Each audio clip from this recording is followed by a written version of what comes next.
वाले हैं। अब तुम्हें पता है ना पेडिग्री एनालिसिस हम लोग कौन से वाले डिसऑर्डर में पढ़ते हैं, मेंडेलियन। और क्रोमोसोमल डिसऑर्डर में हम लोग कौन सा एनालिसिस करते हैं, कैरियोटाइप एनालिसिस, मतलब क्रोमोसोम के नंबर की हम लोग स्टडी करते हैं। अब मेंडेलियन डिसऑर्डर तुम्हें पता है कौन कौन सा होता है, जैसे कि हो गया कलर ब्लाइंडनेस, है ना, sickle cell anaemia, haemophilia, phenylketonuria, alkaptonuria, albinism, ये सब तुम्हारे एनसीईआरटी में दिया हुआ है कि ये सब क्या है, मेंडेलियन डिसऑर्डर है। अब मेंडेलियन डिसऑर्डर के लिए पेडिग्री एनालिसिस आता है। पेडिग्री एनालिसिस के दो तरीके से क्वेश्चन आते हैं। एक तो तुम्हें कोई पेडिग्री दे देगा, वहां से पूछ लेगा कि ये ऑटोसोमल है कि सेक्स लिंक्ड है, ऑटोसोमल में भी डोमिनेंट है कि रिसेसिव है, सेक्स लिंक में भी एक्स लिंक है कि वाई लिंक है, एक्स लिंक में भी डोमिनेंट है कि रिसेसिव है। ठीक, अब इसको सॉल्व करने के लिए हमें ना थोड़ा सा ट्रिक अपनानी पड़ेगी। अच्छा, ट्रिक क्या है, तुम्हें सारी चीजें पता भी है।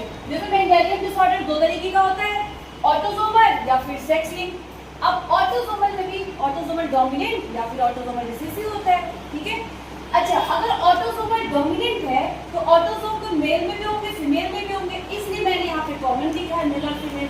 अब डोमिनेंट है तो चाहे ये होमोजाइगस कंडीशन में हो चाहे हेटेरोजाइगस कंडीशन में हो, डिजीज दोनों कंडीशन में होगी।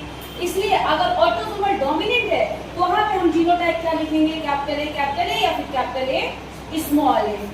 उसी तरीके से अगर रिसेसिव है तो रिसेसिव अपने आप को कब एक्सप्रेस करता है, होमोजाइगस कंडीशन में, यानी कि स्मॉल ए, ठीक है, ये लिखेंगे। अगर सेक्स लिंक है, सेक्स लिंक में दो कंडीशन आ रही है, एक्स लिंक में कि वाई लिंक में। वाई लिंक बहुत सिंपल है, हमेशा मेल से मेल भी जाएगा, मतलब फादर से सन में, सन से ग्रैंड सन में, ठीक है, ये तो इजी है। तुम पेडिग्री देख के बता सकते हो कि अगर फादर से सन में गया, सन से ग्रैंड सन में गया, मतलब ये वाई लिंक है। अब एक्स लिंक में दो के साथ है, डोमिनेंट और रिसेसिव। अब तुम्हें पता है ना कि यहाँ पे हम लोग दो सिंबल लेते हैं, एक एक्स प्लस लेते हैं और एक एक्स ए लेते हैं। एक्स प्लस वाला क्या होता है, डोमिनेंट, और एक्स ए वाला क्या होता है, रिसेसिव। बीमारी कौन सी वाली है, डोमिनेंट हम देख रहे हैं, तो डोमिनेंट अपने आप को दोनों कंडीशन में एक्सप्रेस कर सकता है, एक्स प्लस में भी, यानी कि होमोजाइगस में भी, और एक्स प्लस एक्स ए में भी, ठीक है, ये फीमेल की बात हो गई। और मेल में बस एक्स वाला क्रोमोसोम अफेक्टेड होना चाहिए, यहाँ पे x प्लस वाई रहेगा तो मेल क्या रहेगा, अफेक्टेड, यानी कि डिजीज। तो ये हम डिजीज का क्या दिखाएं, जीनोटाइप। इसी तरीके से रिसेसिव में अगर हम डिजीज का जीनोटाइप दिखाएं तो रिसेसिव हमेशा अपने आप को कब एक्सप्रेस करेगा, जब होमोजाइगस कंडीशन हो, यानी कि एक्स ए।